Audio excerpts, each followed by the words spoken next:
What's going on, everybody? Welcome back to another video. Today we are going to be looking at the Winnipeg Jets final roster for the 22-23 season.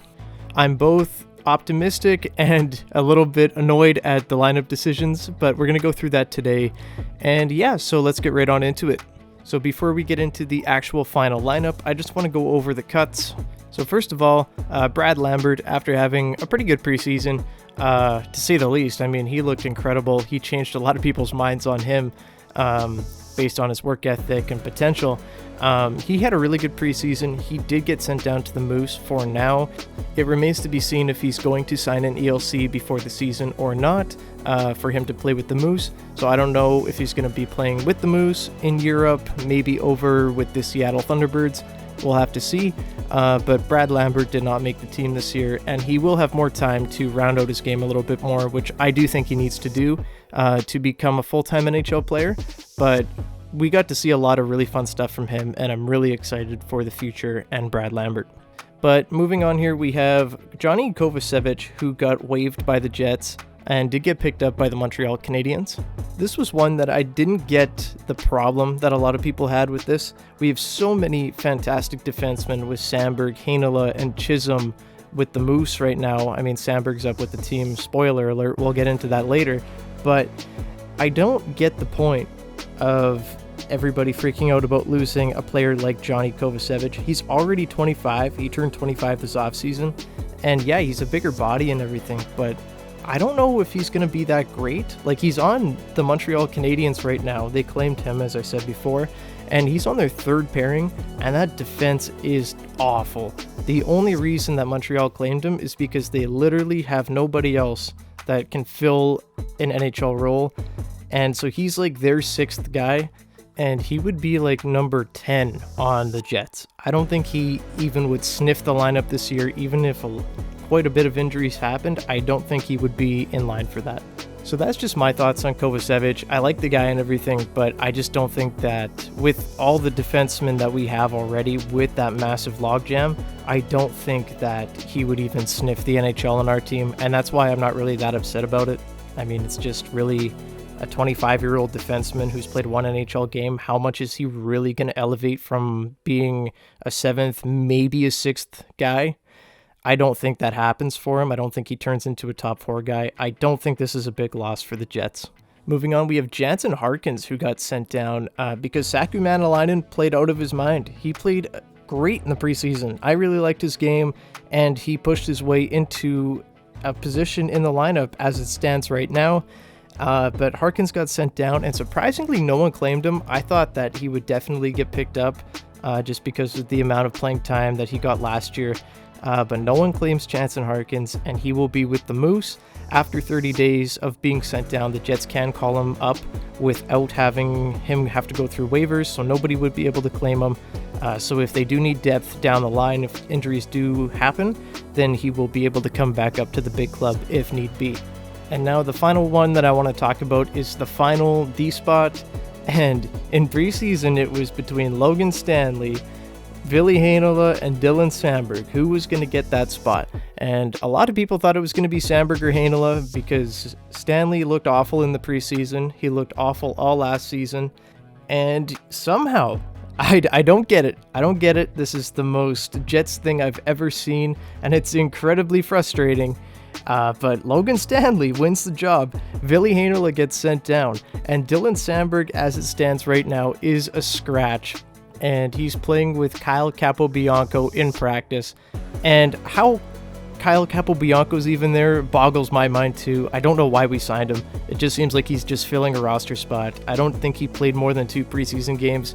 And he had one game where he looked okay, and the other one he took 2 really bad penalties. Didn't look very good. Don't know why he's here. Don't know why we signed him. But he's there nonetheless. But anyway, Logan Stanley somehow wins the last defense spot, and will be playing with Nate Schmidt, it appears, on opening night, and Ville Heinola will be with the Moose, and I just think that's a crime that neither Sandberg or Ville are going to be in there. But that's just my thoughts on it. I'm going to have a video going more in depth over that in the next couple of days here. But for now, guys, we're going to go over to the opening night lineup. We're going to start with the forwards. The first line, not a surprise at all. It's been the same all preseason. It's been Kyle Connor, Mark Scheifele, and Nikolai Ehlers.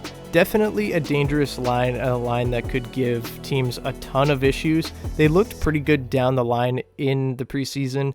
They started to click a little bit more. I am excited to see how they work together. I hope it works out, but if it doesn't, they can definitely shuffle up that top six, and I think the top six will be okay as long as everyone's healthy. But definitely on the power play, these guys all together, that's lethal. And I'm really excited that we finally get to see power play one Nikolai Ehlers. Paul Maurice would never do that. We just let Ehlers sit on that second power play unit and rot there for a lot of the time. Not a lot of stats were going Ehlers' way, or as much as there should have been for the amount that he did help that second unit, but he just didn't have the support that he needed.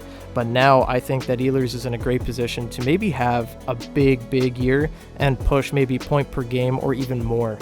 Moving on to the second line, we've got Cole Perfetti, Pierre-Luc Dubois, and Blake Wheeler. Dubois back healthy. He does look like he'll be ready for night one, but Cole Perfetti winning the top six job as everybody thought he would do. This guy's just got space alien vision, man. He's so good. I'm really excited to see a full year of Cole Perfetti. His vision is absolutely phenomenal. He's such a good playmaker, and he can shoot the puck. He was scoring in preseason, even in that Young Stars tournament, obviously against lower level competition, but he was shooting the puck. He looked really good. Over on to Dubois, he just needs to have a year like he did last year, maybe elevate his game, maybe a little bit more consistent, but 60 points last year, that's where I kind of see him going again. And then Blake Wheeler, this is the big question mark to me. Can he keep up with Dubois and Perfetti? I think that he's going to have a fine year. I don't know if he's going to be one of those players that just completely nosedives off a cliff. Even though he did regress a little bit last year, he had a really nice end to the year, and I'm hoping that's the Blake Wheeler we get this year. That's the Wheeler that we're going to need to see if the Jets are going to be successful and keep those top two lines moving. Overall, I like the top six a lot. Maybe stuff gets shuffled a little bit if the lines don't work out how Bowness thinks, but as it stands right now, I think that is the most okay part of the team. Moving on here to the third line, we have Morgan Barron, Adam Lowry, and Mason Appleton. Morgan Barron on that third line, I'm a big fan of his. I think he's going to have a really good year. He is on the checking line with Lowry and Appleton. I guess Lowry is more of the power forward on this line, obviously. Hopefully we get the Adam Lowry that we saw in the second half of last season and not the first half. But nonetheless, Adam Lowry is going to be a big part to the Jets' success. He's going to need to play big minutes because that is Rick Bowness's famous shutdown line, and hopefully he's up to the task. Appleton, I'm not super high on. I don't know. He just didn't have a great preseason. He hasn't been the same since the 2020-2021 season, and I'm just hoping that he can bounce back, leave last year in the past, go back to where he was before with Adam Lowry, where he had all that success, and hopefully he's able to rejig his career. But with Barron's just a big guy. He can crash the corners, win puck battles, shoots a lot at the net, and he's got a wicked shot. I went to some of those Moose games at the end of the season there after the Jets were done, and he was by far the best player on the ice every night, forward-wise. That guy's shot was up and away better than pretty much everybody else on the ice. I was really impressed with him. And now the fourth line, as it stands right now, is Saku Maanalainen, David Gustafsson, and Sam Gagner. I think Gustafsson and Gagner are penned in there. They're in there for sure. Gustafsson is just really good center. Body position over everything. He's always in position to make a play, always in great defensive position. I'm a big fan of David Gustafsson. Gagner showed that he can be a really good playmaker. Even on the power play, he was dishing them, and he looked fantastic. Big fan of Sam Gagner, and I think that is one of the better signings in the past few years that the Jets have made. We'll see how that plays out in the regular season. And then Saku Maanalainen wins the position out of camp, sends Harkins down. Now, the only thing that can possibly ruin this for him is if the Jets waiver claim Axel Johnson Jalby, I believe that's how you say it, the speedy Swedish winger, 24 years old. The only thing that can totally wreck Manalainen's job here is if they do end up putting Johnson Jalby in there, and then Saku gets sent down because he has a two-way contract, and if they want to keep Toninato up on the team, if they're worried about him not making it through waivers, that might happen, and Saku might start the year with the Moose, unfortunately, after having a really good camp. But that is still yet to be decided. They're just waiting for Johnson and Jalby's visa to get cleared at the moment, so he needs to figure that out, and then the Jets will have to make one more cut, but we'll see what happens when we get there. Overall, forward lines, I like them. They're okay. We'll see how they do in the regular season against full-time NHL competition and how consistent those lines can be. But for now, let's move over on to the defense. So first and foremost, we've got Morrissey and DeMello. Not a shock at all. Pretty much the best pairing the Jets had last year by a mile. Those guys played really well together, and I expect them to have another really good year. Just really good shutdown pairing. Morrissey can add some offense. Even DeMello at times can. He had a really good preseason. Lots of assists, actually, for DeMello. But I'm excited to see those guys back together again. Moving on here, we've got Dylan and Pionk, and this is a pairing that didn't really work last year. It seems, at least to start anyway, the Jets are going to try Dylan and Pionk together and see what happens with that. I'm hoping that Brendan Dillon can have a bounce back year, can maybe find his game that he had over with Washington and in San Jose the past few years in the past there. And hopefully Neil Pionk can have a bounce back as well. Both of those guys in a different system.